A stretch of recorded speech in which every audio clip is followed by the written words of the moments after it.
बिस्मिल्लाहिर्रहमानिर्रहीम रब्बिश रह ली सदरी वयस्सिर ली अमरी वहलुल उक़दतम मिन लिसानी यफ़क़हू क़ौली। Dear students, we are going to study about homeostasis in plants. पौधे माहौल के साथ कैसे एतदाल और तवाज़ुन रखते हैं उसके बारे में आज हम स्टडी करने जा रहे हैं। लेसन ओवरव्यू, आज के सबक का ओवरव्यू जो जो अहम चीज़ें हम पढ़ेंगे उसमें that is this lesson explains homeostasis in plants. It helps us to understand the various processes in plants for maintaining the internal equilibrium of their bodies. पौधे कैसे अपने जिस्म के अंदर जो मुख्तलिफ़ किस्म के मटीरियल्स होते हैं उनको एडजस्ट कैसे करते हैं और कैसे माहौल के साथ वो अपनी बॉडी को इन इक्विलिब्रियम यानी तवाज़ुन में रखते हैं, इसके बारे में हम इस सबक में पढ़ेंगे। स्टूडेंट लर्निंग आउटकम्स हैं the students will be able to, students इस काबिल होंगे, आप लोग इस सबक पढ़ने के बाद इस काबिल होंगे। Number 1, define homeostasis in plants, कि प्लांट्स में होम्योस्टेसिस कैसे होता है उसको आप डिफ़ाइन कर सकेंगे। Name the materials that plants regulate by homeostasis, homeostasis से पौधे कैसे इन मटेरियल को रेगुलेट करते हैं, उन मटेरियल्स के नाम भी आप बता पाएंगे।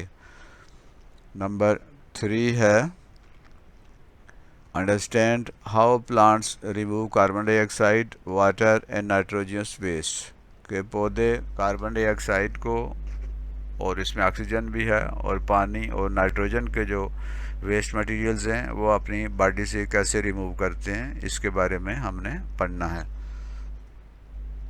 नंबर 4 है explain the types of plants groups on the basis of osmotic adjustment, osmotic adjustment की बुनियाद पर पौधों के कुछ ग्रुप हैं, 3 ग्रुप हैं, उनके बारे में हमने आज पढ़ना है कि वो 3 ग्रुप कौन कौन से हैं। आप उनके नाम बता पाएंगे और उनकी वजाहत कर पाएंगे कि ये कौन से पौधों के ग्रुप्स होते हैं।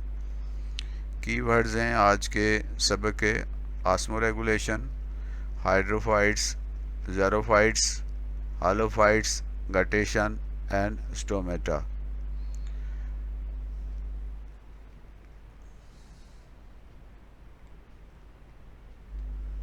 We have already studied homeostasis. Homeostasis, what does it mean? Homeo means same, एक जैसा, बराबर, and stasis means स्टडी, हमवार, रेगुलर, मुतवाज़न, बाकायदगी से। तो होम्योस्टेसिस का मतलब है एक जैसा, मुतवाज़न और बाकायदगी से किसी चीज़ को उसके अंदर बाकायदगी पैदा करना, उसके अंदर तवाज़ुन पैदा करना, इसे होम्योस्टेसिस कहते हैं। It is a process of the body by which it maintains a steady level of temperature, water, salt, sugar, protein, fats, calcium, oxygen, carbon dioxide etc. ये एक ऐसा अमल है जिसमें जानवर भी और पौधे भी टेम्परेचर के, पानी के, साल्ट, चीनी, शुगर और प्रोटीन वगैरह के और कैल्शियम और ऑक्सीजन के जो कंपाउंड्स होते हैं, मटेरियल्स होते हैं, उनको एडजस्ट करते हैं, तवाज़ुन में रखते हैं, उसमें बाकायदगी पैदा करते हैं, उनकी मिक़दार को एक ख़ास मिक़दार में रखते हैं जो उनके लिए मुफीद होती है। तो ये प्रोसेस होम्योस्टेसिस कहलाता है।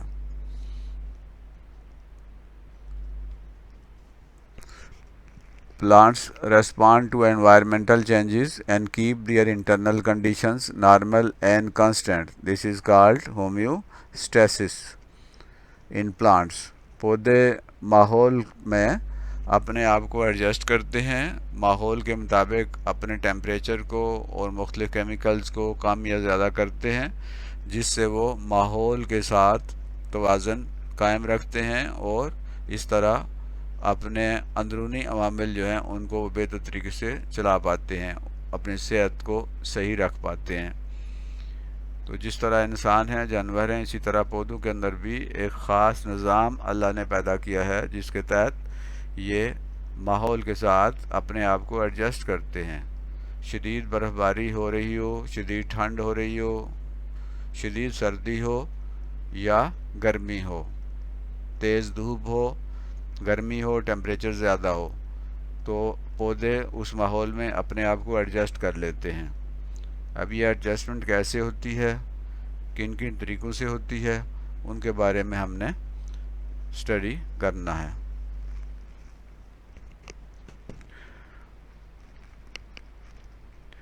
तो स्टूडेंट्स, होम्योस्टैसिस में क्या होता है कि plants regulate the amount of, पौधे इन चीज़ों के जो अमाउंट है, मिकदार है, उसको वो रेगुलेट करते हैं।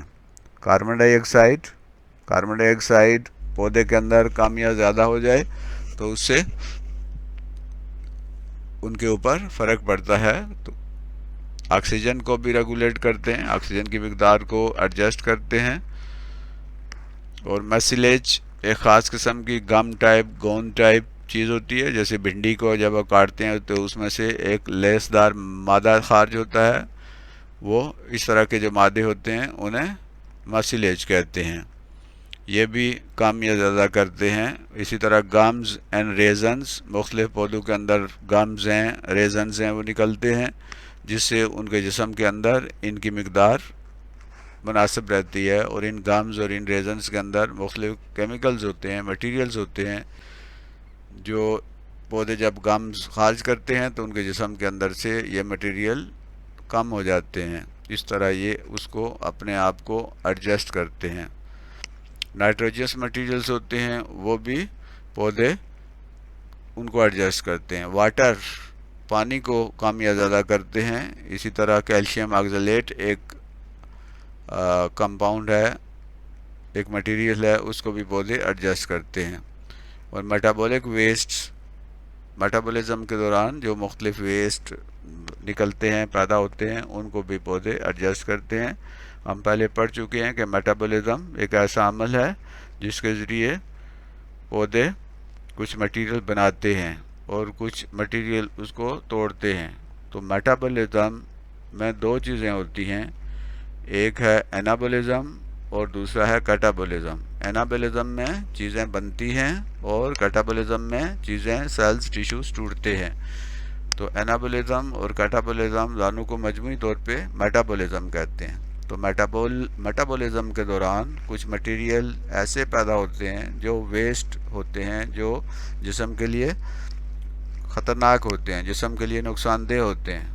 तो इंसान हो, जानवर हों या पौधे हों, वो इन मटेरियल्स को, इन वेस्ट को जिस्म से खारिज करते हैं और इस तरह माहौल से अपने आप को एडजस्ट करते हैं। अब हमने ये देखना है कि वो कौन से मेन मटेरियल्स हैं जो एडजस्ट किए जाते हैं। वैसे हमने जिक्र किया है, लेकिन इसमें से इनको हम तीन ग्रुप्स में तब्दील कर लेते हैं, तीन ग्रुप्स में इनको डिवाइड कर लेते हैं। तीन अहम किस्म के जो मरकबात हैं जिन्हें जिस्म से लाजमन खारिज होना होता है या जिस्म के अंदर उनकी ख़ास मिकदार को मेंटेन रखना होता है। उसमें सबसे पहले कार्बन डाइऑक्साइड है। कार्बन डाइऑक्साइड की मिकदार पौधे उसको कंट्रोल करते हैं, इसकी मिकदार को एडजस्ट करते हैं और ज़्यादा मिकदार में कार्बन डाइऑक्साइड को रिमूव कर देते हैं। तो फर्स्ट है carbon dioxide and the second is water. पानी बहुत अहम होता है पौधों के लिए, पौधे इसको एडजस्ट करते हैं, जिस्म के अंदर इसकी कमी वाक़ई नहीं होने देते। लेकिन इसकी अगर ज़्यादती हो जाए पानी के अंदर तो भी ये पौधों के लिए दुरुस्त नहीं होता।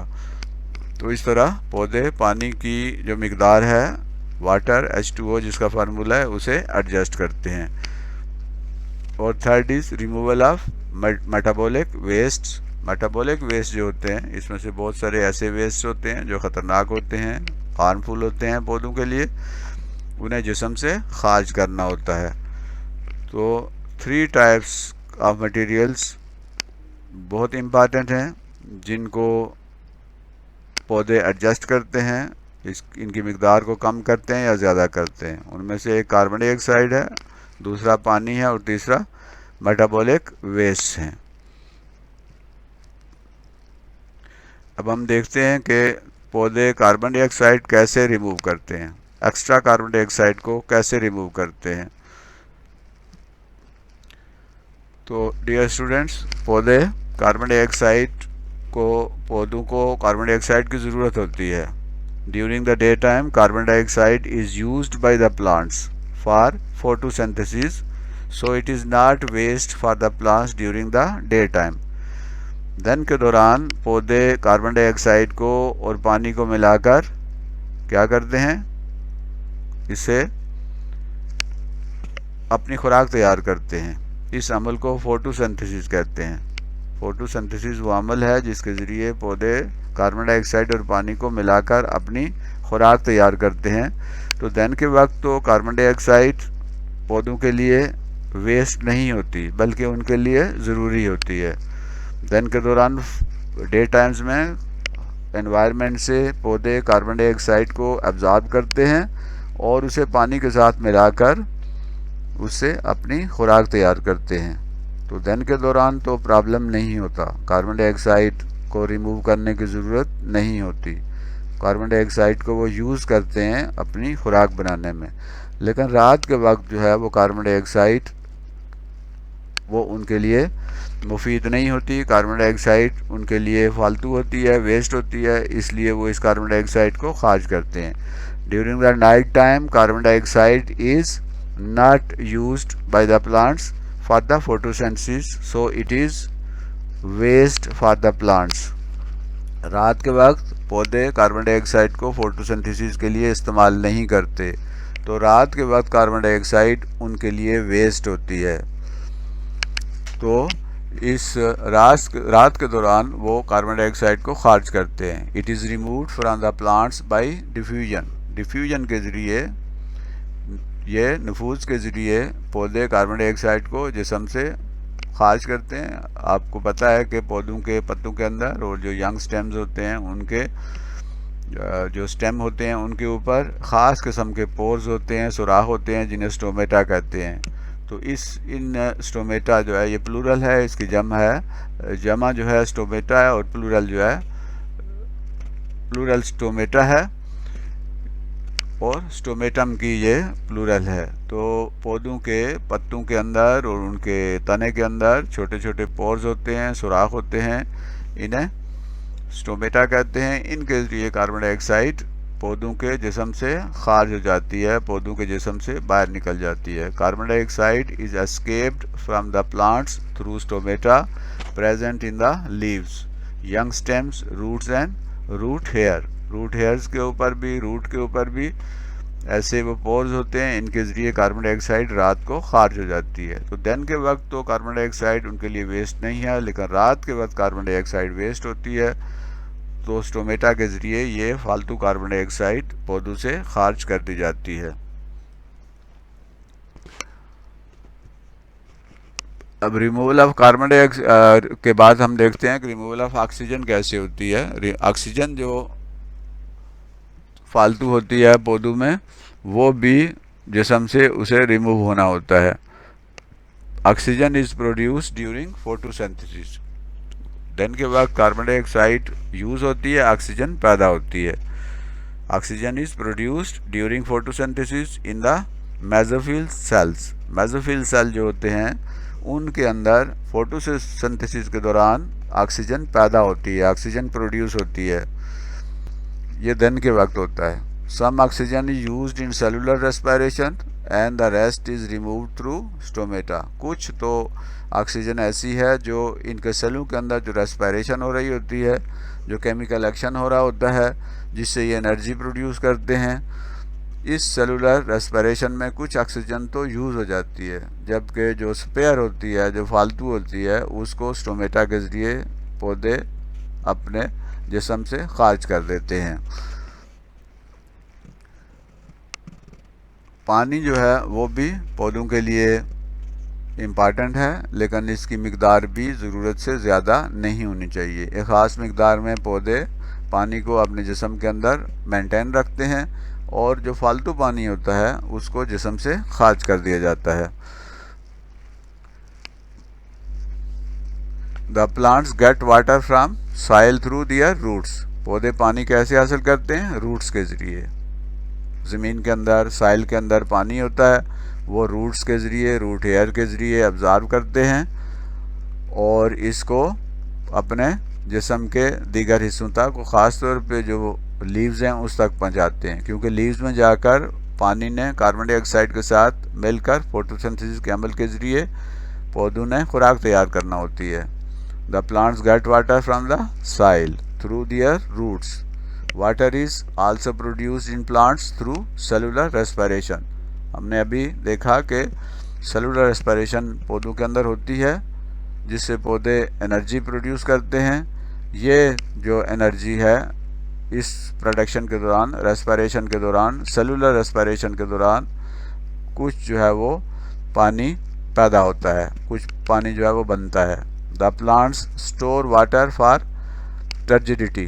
टर्जिडिटी होती है पौधे अपने आप के अंदर, एक जो सख्ती उनके अंदर होती है, जो पौधे की शाखें, पत्ते और तने वो खड़े रहते हैं, उनके अंदर एक थोड़ी सी सख्ती होती है, वो पानी की वजह से होती है। आपने देखा होगा कि अगर कुछ दिनों के लिए हम पौधों को पानी ना डालें तो पौधे मुरझा जाते हैं, उनका तना, उनका पत्ते जो है नीचे लटक जाते हैं। तो पानी टर्जिडिटी पैदा करता है पौधों के अंदर। तो ये पानी जो है वो मुख्तलिफ सेल्स के अंदर, लीव्स के अंदर, स्टेम्स और इसी तरह ब्रांचेस के अंदर, रूट्स के अंदर पानी स्टोर रहता है। उनके सेलों के अंदर एक ख़ास मिकदार में पानी मौजूद होता है ताकि पौधे अपने आप को वो सीधा रख सकें। Extra water is remove from the plants body by means of transpiration. अब ये जो फालतू पानी होता है ये पौधे एक ख़ास अमल के ज़रिए पत्तों से और जिस्म के दीगर बॉडी पार्ट से ये फालतू पानी वेपर्स की शक्ल में क्या करते हैं, इसे रिमूव कर देते हैं। इस अमल को ट्रांसपीरेशन कहते हैं। तो पानी की ये ख़ास मिकदार तो पौधों के लिए ज़रूरी होती है ताकि वो उनके अंदर एक ख़ास, उनकी सेहत सही रह सके, टर्जिडिटी उनके अंदर कायम रह सके, उनके अंदर सख्ती कायम रह सके और वो मुरझाने ना पाएँ। लेकिन जो फालतू पानी होता है वो अपने जिस्म के मुख्तलिफ हिस्सों से और ख़ास तौर पर पत्तों से ये खारिज कर देते हैं। Plants do not remove water through transpiration at night because most of the plants close their stomata. रात के वक्त पौधे इस अमल के ज़रिए पानी जो है वो खारिज नहीं करते, इसलिए कि रात के वक्त ज़्यादातर स्टोमेटा बंद हो जाते हैं, स्टोमेटा क्लोज हो जाते हैं। तो रात के वक्त जो है वो तो पानी ज़्यादा मिकदार में पौधों से खारिज नहीं होता, लेकिन दिन को ये अमल काफ़ी तेज़ होता है। इसीलिए आप देखते हैं कि दिन के वक्त पौधों के नीचे जो है वो हमें ठंडक महसूस होती है, गर्मियों में भी हमें ठंडक महसूस होती है, इसलिए कि पौधे ट्रांसपीरेशन के ज़रिए पानी खारिज कर रहे होते हैं और वो पानी ठंडक पैदा करता है। When there is a high content of water in the soil, the water enters the roots and accumulates in the xylem vessels. जब ज़मीन के अंदर पानी ज़्यादा मिकदार में होता है, जब ओवर वाटरिंग हो जाती है या ऐसी ज़मीन है जहाँ पानी की मिकदार ज़्यादा है, तो वो ज़्यादा पानी जो है वो जड़ों के ज़रिए, रूट हेयर्स के ज़रिए पौधे के अंदर दाखिल हो जाता है और वो जाइलम के अंदर एक ख़ास किस्म की नालियाँ होती हैं जिनके बारे में हम पहले जानते हैं। वो नालियाँ जो पानी को ऊपर के हिस्सों की तरफ, पौधे के ऊपर के हिस्सों की तरफ लेके जाती हैं, लीव्स की तरफ लेके जाती हैं, और वो जो पार्ट्स होते हैं, वो जो ख़ास किस्म की वेसल्स होती हैं, नालियाँ होती हैं, उन्हें जाइलम कहते हैं। तो उनमें ये पानी जमा हो जाता है, स्टोर हो जाता है। Some plants such as grasses have special pores on the edges and tips of their leaves. कुछ पौधे, ख़ास तौर पे घास वगैरह जो होती है, वो उनके पत्तों के सिरों के ऊपर, उनके मार्जिन के ऊपर और उनके टिप्स के ऊपर, उनके जो आगे नोक होती है उस पर ख़ास किस्म के पोर्स होते हैं। इनके ज़रिए पानी, फालतू पानी खारिज होता है। These plants push out the extra water, ये पौधे जो है इन पोर्स के ज़रिए जो उनकी टिप्स पे और उनकी जो किनारे होते हैं, मार्जिन्स होती हैं, उनके ऊपर जो ख़ास किस्म के पोर्स होते हैं उनके ज़रिए ये फालतू पानी पुश आउट कर देते हैं, बाहर निकाल देते हैं। This extra water accumulates on the edges and tips of the leaves in form of water drops. तो ये पानी अक्सर हम देखते हैं कि पत्तों के ऊपर और पत्तों के जो किनारे हैं और पत्तों के जो टिप्स हैं उन पर पानी जमा हो जाता है। इस अमल को कहते हैं guttation. This is called guttation. ये वो पानी होता है जो पौधों के अंदर से खारिज होता है, पौधों के अंदर से खारिज होता है और पत्ते के ऊपर या पत्तों के किनारों पर या पत्तों की नोक पर ये पानी ड्रॉप्स की शक्ल में हमें बाज़ औक़ात नज़र आता है। तो लेकिन इसको हमें ड्यू ड्रॉप्स के साथ मिक्स नहीं करना चाहिए। सुबह हम देखते हैं पत्तों के ऊपर सुबह के औकात में पानी के कतरे जमा होते हैं, तो वो पानी जो है वो गटेशन नहीं होती बल्कि वो ड्यू ड्रॉप्स होते हैं, और वो पानी होता है जो इन्वायरमेंट से कंडेंस होके ठंडा होके इकट्ठा होके वो पत्ते के ऊपर जमा हो जाता है, तो उसे तो हम कहते हैं ड्यू ड्रॉप्स, शबनम जिसे कहते हैं। तो शबनम एक अलग चीज़ है और गटेशन एक अलग चीज़ है।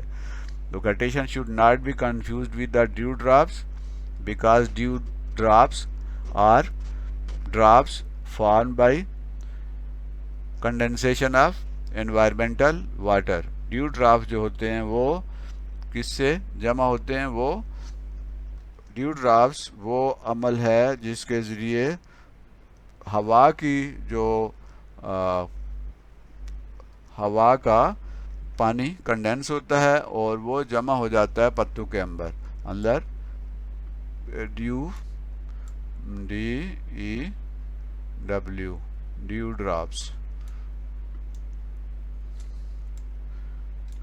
तो ड्यू ड्रॉप्स शबनम को कहते हैं। ये पत्तों के ऊपर ख़ास तौर पे बरसात में या देखते हैं हम के पत्तों के ऊपर वो छोटे छोटे कतरे जमा होते हैं, उन्हें तो शबनम कहते हैं, ड्यू ड्रॉप्स कहते हैं।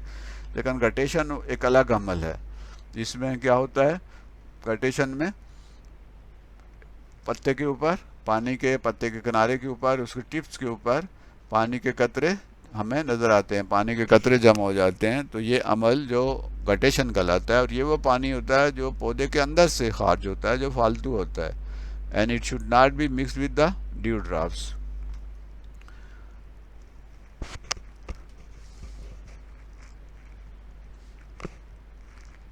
Removal of metabolic waste from the plants.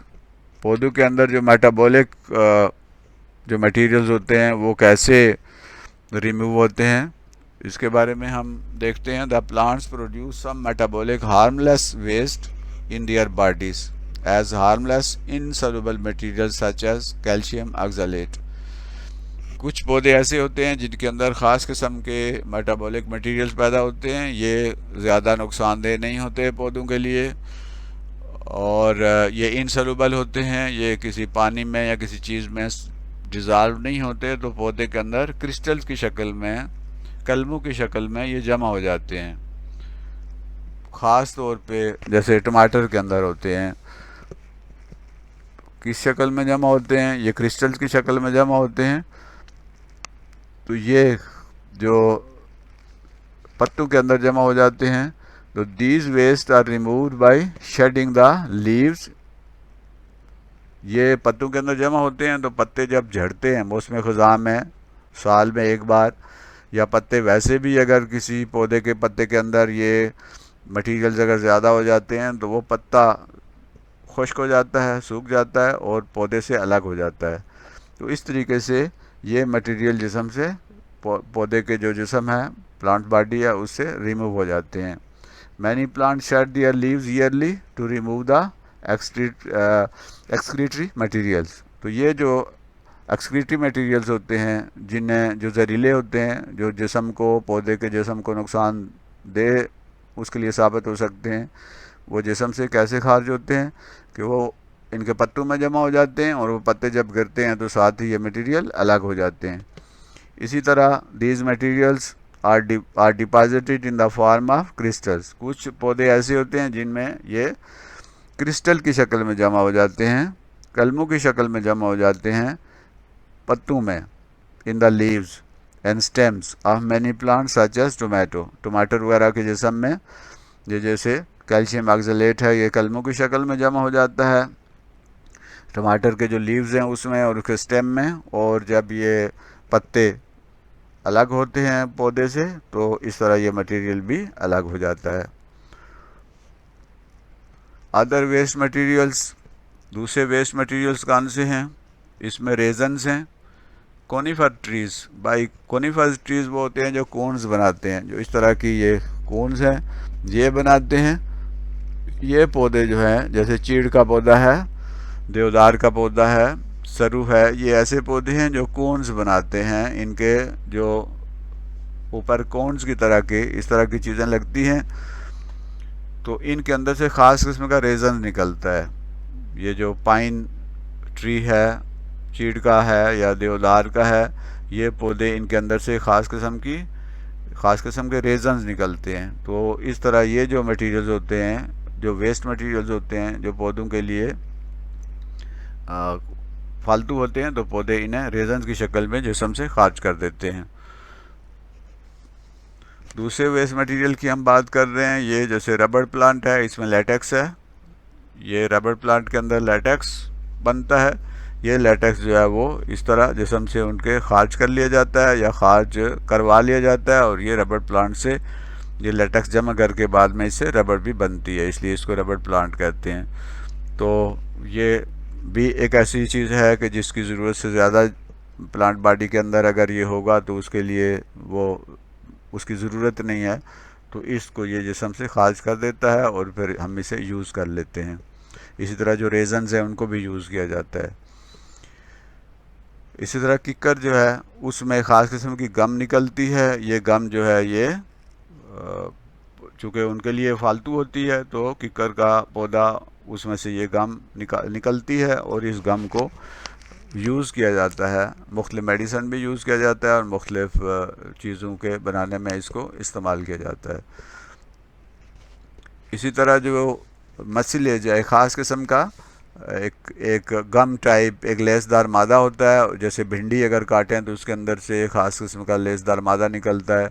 इसी तरह कार्निवोरस प्लांट्स जो होते हैं, कार्निवोरस प्लांट्स वो होते हैं जो कीड़े मकोड़े इंसेक्ट्स को खाते हैं। इनके पत्तों के ऊपर इनके ख़ास किस्म के इनके स्ट्रक्चर होते हैं, घड़ों की तरह के, पिचर की तरह, जिन्हें पिचर प्लांट कहते हैं।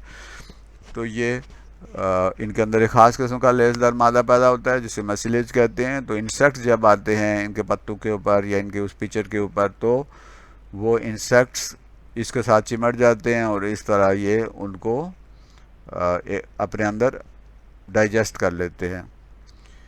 तो इसी तरह लेडी फिंगर यानी जो भिंडी है उसके अंदर से ख़ास किस्म का लेसदार मादा होता है। तो ये मसलेज भी पौधे एडजस्ट करते हैं और पौधे जो हैं इसमें चूँकि उनकी ये ज़रूरत नहीं होती तो जिस्म से खारिज कर लेते हैं।